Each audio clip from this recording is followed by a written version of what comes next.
Binance identity verification failed. Hey everyone, welcome back to our channel. In this video, we're going to learn how we can solve the Binance identity verification failed. So make sure to stick with me till the end.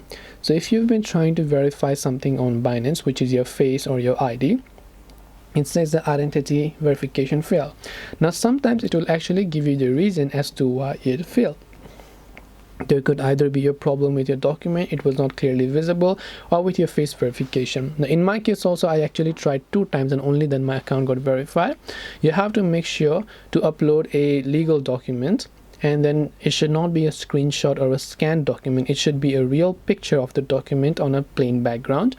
Then it should not be a handwritten document, and international languages are not accepted. It should be in English only. Your face should also match the face on your document. So if you had beard then and now you don't have a beard, then that could be the reason as well. So you want to make sure that's the case, and also make sure, by the way, to remove the glasses or anything to hopefully solve that issue.